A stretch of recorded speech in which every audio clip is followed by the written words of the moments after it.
हाँ dear students, good morning. आपकी जो ये केमिकल बॉन्डिंग चल रही थी, केमिकल बॉन्डिंग में अपन आयनिक बॉन्डिंग को पढ़ रहे थे। और आयनिक बॉन्डिंग में अपन कल एक एग्जाम्पल भी देखा था, पिछला वीडियो था उसमें देखा था आपने ये सोडियम क्लोराइड।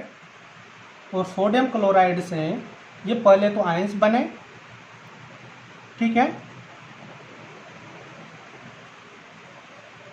ओके, ये ट्रांजैक्शन स्टेट और ये NaCl, ठीक है ना, ओके। तो इस आपको क्या क्या ध्यान रखना है, एक तो ये मतलब कि और कुछ भी ध्यान नहीं रखना है, आपको ये रिएक्शंस इस तरीके से ध्यान रखनी है, ठीक है ना। और दूसरी बात ये ध्यान रखना है कि आप वो इलेक्ट्रॉनिक कॉन्फ़िगरेशन लिख ही दोगे, कोई दिक्कत नहीं, यहाँ पर 281 यहाँ पर लिख देना, है ना। इलेक्ट्रॉनिक कॉन्फ़िगरेशन को भी साथ में यहीं पर लिखना है, ओके, कोई अलग से लैंग्वेज में लिखने की कोई ज़रूरत नहीं है। 287 यहीं पर लिख दो और 28 यहाँ पर लिख दो और ये 288 यहाँ पर लिख दो, ठीक है ना, इस तरीके से, ओके। तो ये सोडियम क्लोराइड में मतलब क्या है कि सोडियम कौन से नोबल गैस इलेक्ट्रॉनिक कॉन्फ़िगरेशन को अचीव करता है उसका नाम आपको नीचे लिखना है। क्लोरीन कौन सी नोबल गैस इलेक्ट्रॉनिक कॉन्फ़िगरेशन को अचीव करता है वो आपको लिखना है, ठीक है ना। स्टेबिलिटी गेट करना आपको बताना है, ठीक है। मतलब कि आपको नीचे क्या क्या लिखना है और भी वो देखिए। The sodium ions has positive charge ions and chlorine ions has negative charge ions, वो तो आप इनके यहाँ से बता दोगे, कोई दिक्कत नहीं है। Sodium elements achieve his nearest noble gas electronic configuration, ठीक है ना, ये आपको लिखना है, ओके। इस बात ये इंपोर्टेंट लाइन है, इनको ध्यान रखना है, ठीक है ना। नोबल गैस इलेक्ट्रॉनिक कॉन्फ़िगरेशन 28, ठीक है ना, इसको अचीव कर लेता है। नोबल गैस इलेक्ट्रॉनिक कॉन्फ़िगरेशन यानी कि नियोन का क्या है 280 है, तो इस इलेक्ट्रॉनिक कॉन्फ़िगरेशन को अचीव कर लिया इसने। And the chlorine element achieve his nearest noble gas argon electronic configuration 288, ठीक है। Sodium chloride is stable substance, ठीक है, ये आपको लिखना है, बताना है, ओके। ये सोडियम क्लोराइड फॉर्मेशन हो गया। अगला जो एग्जाम्पल है फॉर्मेशन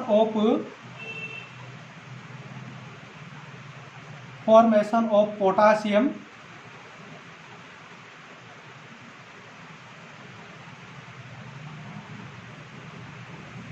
पोटासियम क्लोराइड, ठीक है, पोटेशियम क्लोराइड, इसके बारे में देखते हैं।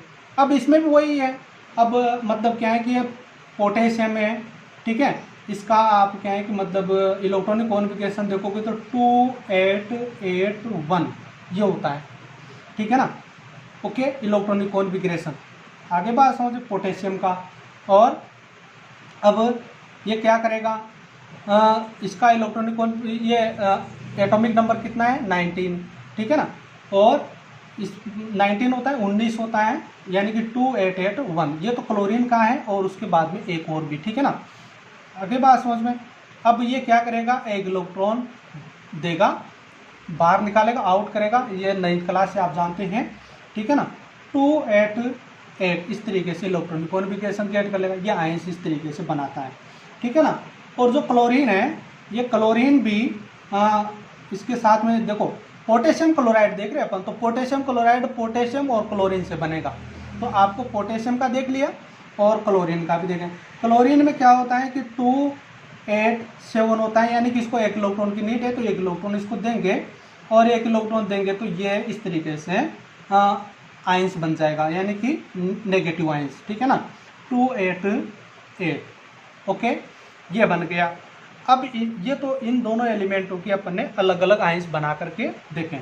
अब इनको अपन एक रिएक्शन अंडर कैसे लिखेंगे वो, ठीक है, उसी तरीके से जैसे आपने सोडियम क्लोराइड की लिखी है, ये पोटेशियम, ये क्लोरीन, ठीक है ना। और अब ये इलेक्ट्रॉन ट्रांसफ़र करेंगे तो ये पोटेशियम इलेक्ट्रॉन देगा, ये तो बन जाएगा पॉजिटिव, और क्लोरीन इलेक्ट्रॉन लेगा, ये बन जाएगा नेगेटिव, ठीक है ना।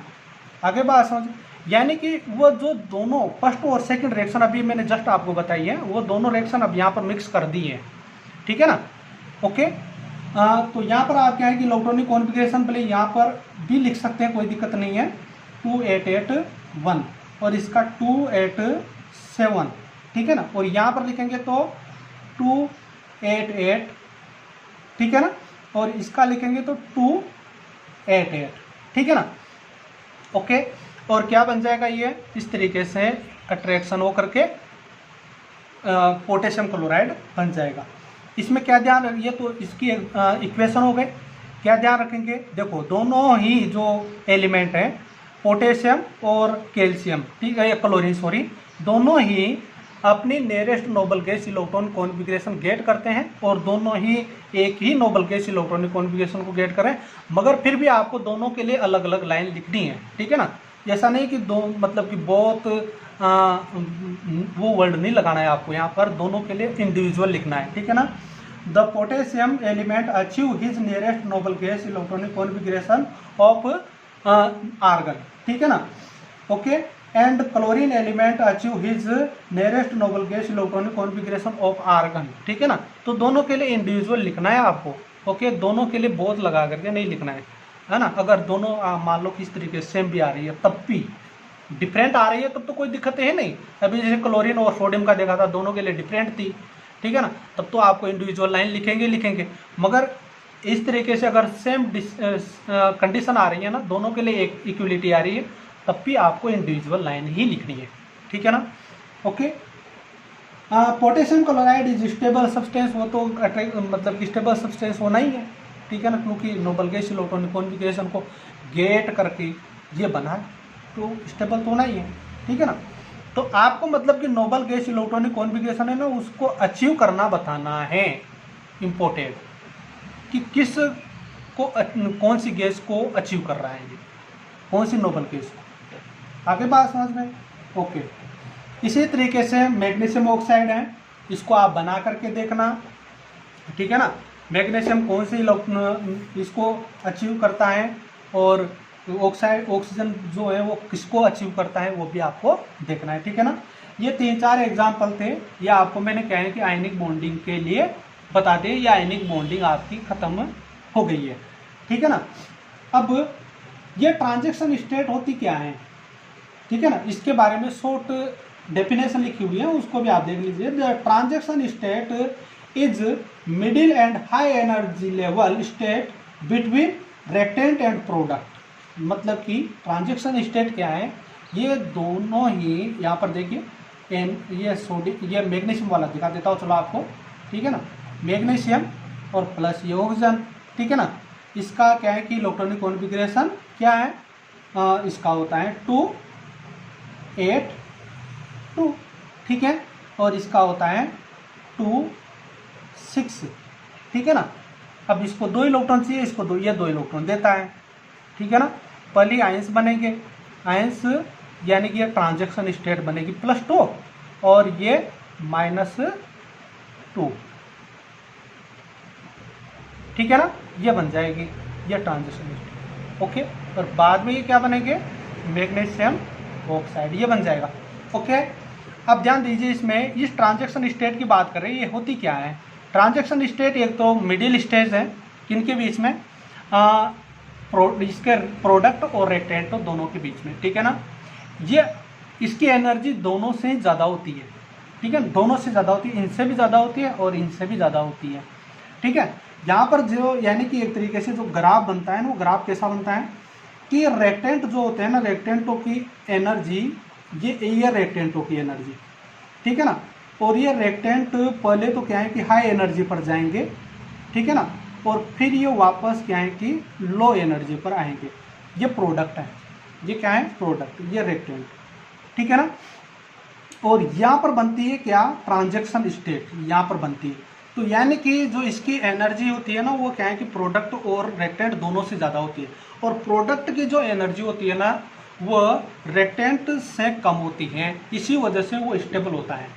जब तक एनर्जी ज़्यादा है ना, एनर्जी ही तो सबसे बड़ा खेल कर रही है, इस बात को भी आप ध्यान दीजिए, वही सबसे बड़ा प्ले करती है यहाँ पर, कि जब तक एनर्जी होती है तब तक व्यक्ति क्या है कि साइलेंट नहीं बैठता है, और जब उसकी एनर्जी लॉस होती है ना, तब वो अपने आप ही चुप बैठ जाता है, ठीक है ना। आप इसको उस तरीके से भी जोड़ करके देख सकते हैं। आपने देखा होगा कि क्या है कि मान लीजिए कि सपोज कीजिए, एक एग्जांपल देके, एक गाय का बछड़ा है, ठीक है ना, जब वो क्या है कि दूध पी लेता है, ठीक है, तो वह क्या है कि मतलब दौड़ता है इधर उधर, ठीक है ना, फिर जब उसका दूध पच जाता है ना, तो फिर वो एक कोने में जा करके बैठ जाता है चुपचाप, नहीं बैठता क्या। तो उसी तरीके से है, मतलब कि जिसके पास में एनर्जी है ना, ठीक है, वही क्या है कि मतलब ज़्यादा उछक कूद करेगा, और जिसके पास में एनर्जी नहीं है ना, वो एक जगह पर चुपचाप बैठ जाएगा, ठीक है ना। तो प्रोडक्टों की जो इनकी एनर्जी होती है ना, इसकी एनर्जी वो रिएक्टेंटों से कम होती है। इसी वजह से ही मतलब क्या है कि रिएक्शंस होती है और हाई स्टेबिलिटी जो मतलब कि मॉलिक्यूल्स होते हैं ना, उनका फॉर्मेशन होता है। मतलब एनर्जी और स्टेबिलिटी के बीच में रिलेशन क्या है?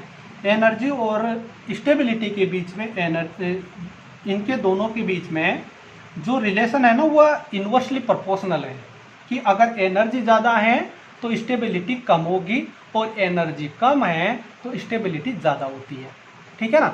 यानी कि किन्हीं भी एलिमेंटों, किन्हीं भी प्रोडक्ट की या किसी भी मॉलिक्यूल की अगर एनर्जी ज़्यादा है ना, तो वो क्या है कि मतलब ज़्यादा है तो स्टेबल कम होगा, और अगर एनर्जी कम है तो स्टेबल ज़्यादा होगा, ठीक है ना।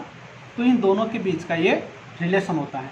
ओके, तो ये ट्रांजैक्शन स्टेट एक हाई एनर्जी लेवल होती है दोनों के बीच में बनने वाली, जहाँ पर क्या है कि मतलब एक तरीके से एनर्जी को एक दूसरे में ट्रांसफर करके, एनर्जी का मतलब इलेक्ट्रॉन्स जो जिनको लेने और देने से एनर्जी प्रोड्यूस हो रही थी ना, उस एनर्जी को एक दूसरे में बैलेंस करके फिर वो क्या है कि मतलब किस में आ जाते हैं, इसमें लो एनर्जी में आ जाते हैं। मतलब एक तरीके से ये वो स्टेज है जहाँ पर मान लीजिए कि सपोज कीजिए कि दो व्यक्ति हैं, ये एक व्यक्ति है, ठीक है ना, वंश तू देख लेना, तो ये लग रहा है, और ये दूसरा व्यक्ति है, ठीक है, ये शुभम लग रहा है। और अब इन दोनों ने क्या किया, इन दोनों के बीच में लेन देन होती है, मान लो कि किसी भी चीज़ की, ठीक है ना।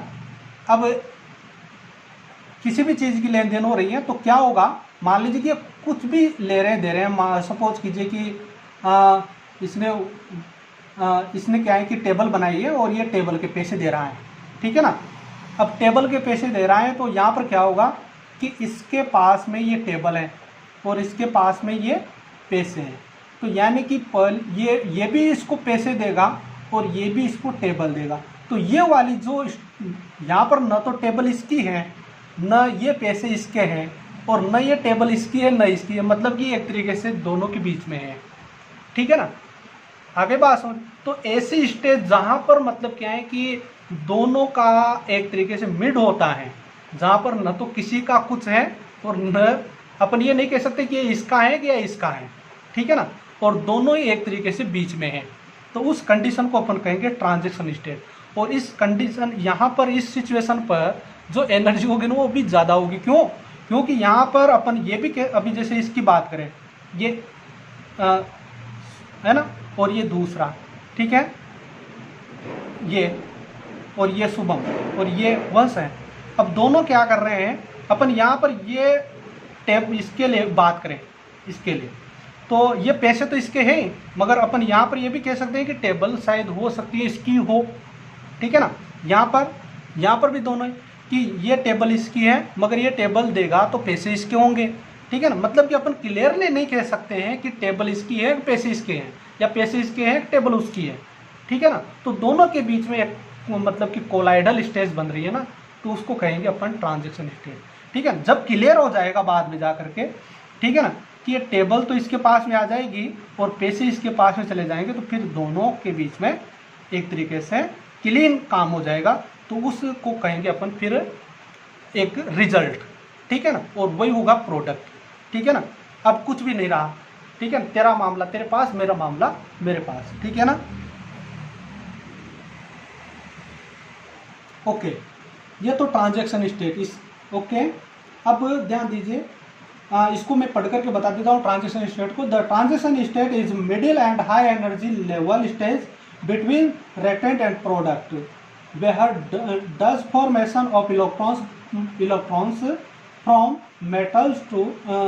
मेटल एंड नॉन मेटल, यानी कि जब ये मेटल और नॉन मेटल के बीच में ट्रांसफर होता है ना इलेक्ट्रॉनों का, तब बनती है। ठीक है ना। ओके, अब आपके अगला जो टॉपिक है वो है कोवेलेंट बॉन्ड।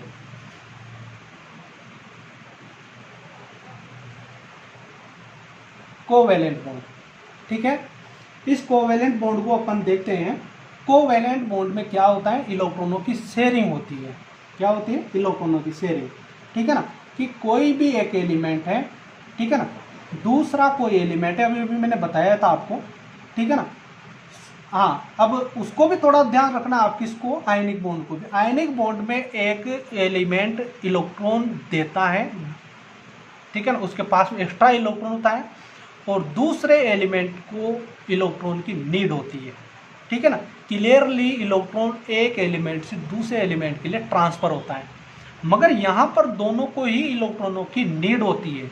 ठीक है ना, न तो एक दूसरे को दे नहीं सकते, ये इनके पास में ऐसे एक्स्ट्रा इलेक्ट्रॉन नहीं है। ठीक है ना, ऐसी कंडीशन है, दोनों बेचारियाँ गरीब है ये। ठीक है ना। मतलब अब यहाँ पर होगा क्या कि मान लीजिए कि इसके पास में 6 इलेक्ट्रॉन है, इसके पास भी 6 इलेक्ट्रॉन है, या इसके पास 7 इलेक्ट्रॉन है, इसके पास भी 7 इलेक्ट्रॉन है, या कम ज़्यादा भी हो सकते हैं, कोई दिक्कत नहीं। एक के पास 6 और एक के पास 7 भी हो सकते हैं, कोई दिक्कत नहीं है, मगर पहले समझने के लिए। ठीक है ना, मान लीजिए कि मैं तो बराबर इलेक्ट्रॉन लेकर के समझा रहा हूँ आपको।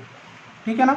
अब एक इलेक्ट्रॉन की जरूरत इसको भी है, एक इलेक्ट्रॉन की जरूरत इसको, न तो ये इलेक्ट्रॉन इसको दे सकता है, न क्लियरली ये इलेक्ट्रॉन इसको दे सकता है, क्योंकि इसको भी है जरूरत और इसको भी है। ठीक है ना। तो अब ऐसी कंडीशन में क्या करेगा, मतलब कि दोनों बात करेंगे, क्या करेंगे कि ऐसा कर तू भी इलेक्ट्रॉन मतलब कि बीच में डाल दे और मैं भी डाल देता हूँ, ताकि क्या है कि दोनों के इलेक्ट्रॉनों के ऊपर क्या है कि आराम अपन दोनों का अधिकार हो जाएगा, और क्या है कि मतलब एक तरीके दोनों का अपना काम भी हो जाएगा। मतलब ये एक तरीके से वो वर्क है जैसा, मान लीजिए कि कोई भी 2 व्यक्ति हैं। ठीक है ना। अब एक व्यक्ति के पास तो क्या है कि मान लीजिए कि पैसे हैं थोड़े बहुत, मगर उस थोड़े बहुत पैसे हैं, और एक व्यक्ति के पास में क्या है कि मतलब ज़मीन है। ठीक है ना। ओके, अब ध्यान दीजिए, समझिए, इसके पास में क्या है, मतलब कि कुछ टुकड़ा है ना, ज़मीन का, और इसके पास में ये सपोज कीजिए कि इसके पास प्लॉट है एक, और इसके पास में क्या है, इसके पास में क्या है, पैसा है। ठीक है ना। ओके, मगर पैसा भी इतना नहीं है कि ये मतलब कि अपना धंधा जो है ना वो मतलब कि उससे स्टार्ट कर सकें। मतलब कि पैसा तो है, मान लीजिए कि 2 लाख रुपए हैं। ठीक है ना। और अब ये 2 लाख में बेचारा क्या है कि दुकान लेगा या सामान लाएगा, उसमें क्या करेगा। ठीक है ना। तो मतलब कि उनके लिए भी एक तरीके से ये भरपूर नहीं है 2 लाख रुपए। ठीक है ना। तो फिर और ये दूसरा व्यक्ति, इसके पास में है तो है, जगह तो है, मगर इसके पास में एक्स्ट्रा पैसे नहीं है। ठीक है ना, कि ये उसमें क्या है कि उस जगह पर ला करके कुछ सामान डाल सकें, है ना, और मतलब क्या है कि अपना जो क्या है कि एक तरीके से व्यापार है उसको कर सकें। ठीक है ना। तो दोनों ही बेचारे क्या है कि मतलब एक तरीके से मजबूर हैं। तो ऐसे कंडीशन में क्या करेंगे, ये दोनों के बीच में बात होगी, भाई ज़मीन तो तेरे पास में है, कोई दिक्कत नहीं है, मेरे पास में कुछ पैसे हैं, मैं ज़मीन नहीं खरीद सकता हूँ। ठीक है ना। तो ऐसा करते हैं, मैं पैसे लगा देता हूँ और तेरी ज़मीन जो है वो है। ठीक है ना। तो दोनों मिल करके अपन इस ज़मीन के ऊपर ये इन पैसों से अपन काम कर लेते, ज़मीन तेरी पैसा मेरा। ठीक है ना। और दोनों मिल करके क्या है कि मतलब अब एक दोस्ती बन गई इनके बीच में। ठीक है ना, साझा हो गया इन दोनों के बीच में, है ना। जो भी अब ये पैसे हैं ना, देखो इन पैसों के ऊपर भी इसका भी अधिकार है, क्योंकि ज़मीन इसकी थी ना, और इस ज़मीन के ऊपर भी इसका अधिकार है जब तक इनकी दोस्ती रहेगी। ठीक है ना। ओके, यानी कि दुकान है, मतलब ये समझिए, और दुकान खोली इन्होंने और धंधा कर रहे हैं, अब जो भी प्रॉफिट होगा वो भी इनका ही है। ठीक है ना। तो इस तरीके से एक मतलब कि फ्रेंडशिप है ना, उस फ्रेंडशिप को अपन क्या कहेंगे यहाँ पर, कोवेलेंट बॉन्ड कहेंगे, 2 एलिमेंटों के बीच में। ठीक है ना, जिससे क्या है कि दोनों की नीड कंप्लीट हो जाती है। ठीक है, तो समझ में आ गया होगा, इससे कोई ज़्यादा बड़ा भारी काम नहीं है ये। ठीक है ना। तो इस तरीके से अब ये इलेक्ट्रॉनों के शेयरिंग करके मैं यहाँ पर इन इलेक्ट्रॉनों को कुछ अलग इससे साइन से बना देता हूँ। मान लीजिए कि इसके मैंने क्या है कि स्टार से बना दिए हैं ताकि आपको समझने में प्रॉब्लम ना हो। इसके पास में 7 इलेक्ट्रॉन। अब ये एक इलेक्ट्रॉन की क्या कर लेंगे, शेयरिंग कर लेंगे, जितने भी घट रहे हैं ना उनकी, ठीक है ना। ये एक इलेक्ट्रॉन इसने डाल दिया और एक इलेक्ट्रॉन उसने भी डाल दिया, और ये क्या बन गया, ये एक ए बी कंपाउंड बनेगा। क्या बनेगा, ए बी कंपाउंड, ठीक है ना। ये ए बी कंपाउंड बनेगा। ओके, ये बन गया ए बी। तो ये क्या कहलाएगा, ये सब ये कहलाएगा कोवेलेंट बॉन्ड, ठीक है ना। और इसको इस तरीके से लाइनिंग से रिप्रेजेंट करेंगे किन्हीं भी दो एलिमेंटों के बीच में, ठीक है ना।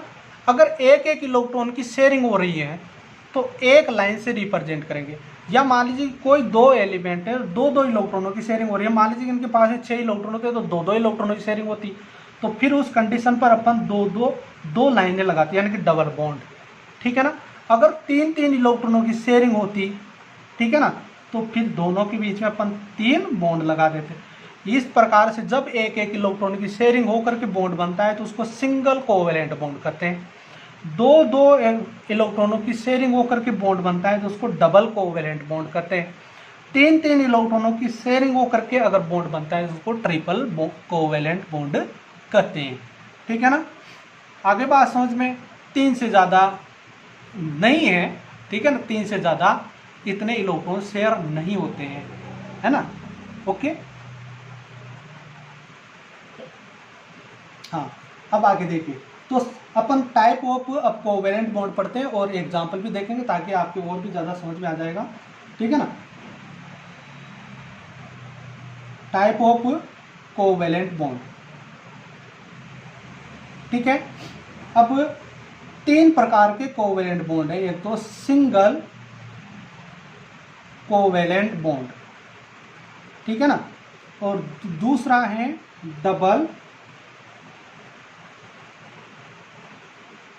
डबल कोवेलेंट बॉन्ड, ठीक है ना, और तीसरा है ट्रिपल कोवेलेंट बॉन्ड। ये 3 प्रकार के बॉन्ड हैं। अब सबसे पहले अपन सिंगल कोवेलेंट बॉन्ड के ऊपर चलते हैं, ठीक है ना। तो single covalent bond,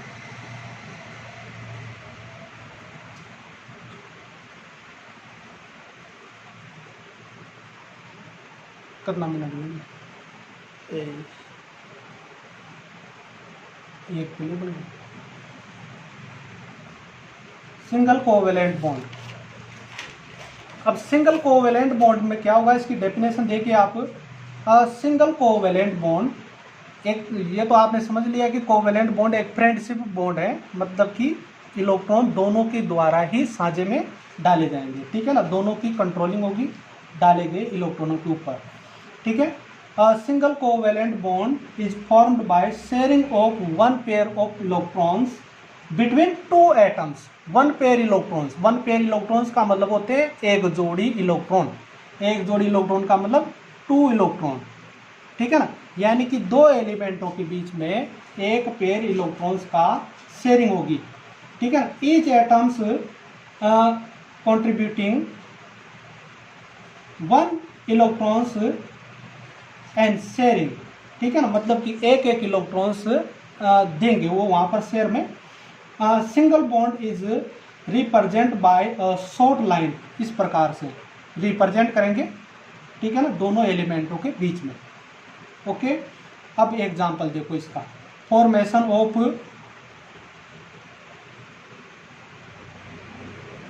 chlorine molecule, ठीक है, क्लोरीन मॉलिक्यूल। अब इसका फॉर्मेशन देखिए, ये क्लोरीन है और ये दूसरी क्लोरीन है, ठीक है। इसका जो इलेक्ट्रॉनिक कॉन्फ़िगरेशन होता है वो 287 होता है और इसका भी वही होता है 287, ठीक। अब अपन इनकी जो अंदर वाले सेल है उनकी तो बात नहीं करेंगे, जो आउटर मोस्ट सेल है ना उसकी बात करेंगे। तो यानी कि आउटर मोस्ट सेल में कितने इलेक्ट्रॉन है, 7 इलेक्ट्रॉन। तो ये 7 इलेक्ट्रॉन हो गए। इस दूसरी वाले के भी अपन उसके 7 इलेक्ट्रॉन को कर देते हैं, ठीक है ना, अलग साइन से कर रहे हैं ताकि आपको पहचानने में दिक्कत ना हो कौन सा इलेक्ट्रॉन किसका है, ठीक। अब दोनों को एक एक इलेक्ट्रॉन की नीड है for completed of our outermost shell. तो इसमें क्या करेंगे अपन, अब एक एक इलेक्ट्रॉन को शेयर कराएंगे, तो एक इलेक्ट्रॉन ये भी देगा और एक इलेक्ट्रॉन ये भी देगा। यानी कि किस तरीके से, क्लोरीन ये एक इलेक्ट्रॉन इसने शेयर कर दिया और दूसरी क्लोरीन ने भी अपना एक इलेक्ट्रॉन शेयर कर दिया। ठीक है, तो इस तरीके से अब ये स्ट्रक्चर बनी। ये क्या है, क्लोरीन मॉलिक्यूल। अब इसी को अपन किस तरीके से लिख देंगे, एक एक इलेक्ट्रॉन की शेयरिंग हुई है इस तरीके से। ये क्या है, सिंगल कोवेलेंट बॉन्ड। ठीक है ना। तो देखो एक पेयर इलेक्ट्रॉन का ट्रांसपोर्ट, ये क्या है कि शेयरिंग हुई है, उसमें उस एक पेयर इलेक्ट्रॉन्स में भी एक इलेक्ट्रॉन एक क्लोरीन के द्वारा और दूसरा इलेक्ट्रॉन दूसरी क्लोरीन के द्वारा दिया गया है। टोटल मिलाकर के 1 पेयर इलेक्ट्रॉन, ठीक है ना, शेयर हुए हैं। दोनों के ऊपर जो कंट्रोलिंग है दोनों ही क्लोरीन की है, इन दोनों इलेक्ट्रॉनों के ऊपर इसकी भी है, इन दोनों इलेक्ट्रॉनों के ऊपर इसकी भी कंट्रोलिंग है। ठीक है ना। इस प्रकार से क्या हो गया, ये Cl2 मॉलिक्यूल बन गया। अब यहाँ पर आपको इस बात का ध्यान रखना है कि एग्जाम में जब क्वेश्चन पूछा जाता है तो यहाँ से क्वेश्चन पूछा जाता है। ये क्या कहलाती है, ये क्लोरीन मॉलिक्यूल की इलेक्ट्रॉन डॉट स्ट्रक्चर है, या ये इलेक्ट्रॉन डॉट स्ट्रक्चर है ना। तो आपसे पूछा जा सकता है 1 नंबर के क्वेश्चन में, राइट द या draw the electron dot structure of chlorine molecule, methane molecule, ठीक है ना, एथेन मॉलिक्यूल, ओके, इधर से कार्बन डाइऑक्साइड, इस तरीके से इनकी इलेक्ट्रॉन डॉट स्ट्रक्चर को आपको ध्यान रखना है। तो इलेक्ट्रॉन डॉट स्ट्रक्चर आपको इस तरीके से बनाए, ये मॉलिक्यूल स्ट्रक्चर है, ठीक है ना, और ये मॉलिक्यूल है, ये इसको अपन क्या कहेंगे, मॉलिक्यूल। ठीक है ना, ये मॉलिक्यूलर स्ट्रक्चर, ये इलेक्ट्रॉन डॉट स्ट्रक्चर। तो तीनों को आप क्लियर कर लेना। ये इलेक्ट्रॉन डॉट स्ट्रक्चर अगर पूछी गई है तो यही लिखेंगे आप, ठीक है ना। ओके, अब इसमें भी वही बात है जैसा अभी आपने आयनिक बॉन्ड में देखा था नेक्स्ट पिछले वीडियो में, ठीक है ना। तो इसमें भी आपको मतलब कि वही इलेक्ट्रॉनिक कॉन्फ़िगरेशन बताने, यहाँ पर भी वही इलेक्ट्रॉनिक कॉन्फ़िगरेशन, ये 288 इसका भी हो गया है और उसका भी 288 हो गया है। ठीक है, ये बता देंगे। यहाँ पर नीचे क्या लाइन लिखेंगे, वही लिखेंगे कि मतलब कि दोनों जो, अब दोनों एलिमेंट अगर सेम है ना तब तो आप बोथ लगा सकते हैं, कोई दिक्कत नहीं है। Both chlorine elements achieve is nearest noble gas electronic configuration of argon, ठीक है ना, 288। आगे बात समझे उसको लिख देंगे, वो बताना जरूरी है। And Cl2 molecules are more stable. Okay, ये इसका एक एग्जाम्पल हो गया। आगे जो नेक्स्ट एग्जाम्पल है उनको खुद आप ही देखें और फिर मैं कल डबल कोवेलेंट बॉन्ड और ट्रिपल कोवेलेंट बॉन्ड की बात करेंगे अपन। Thank you.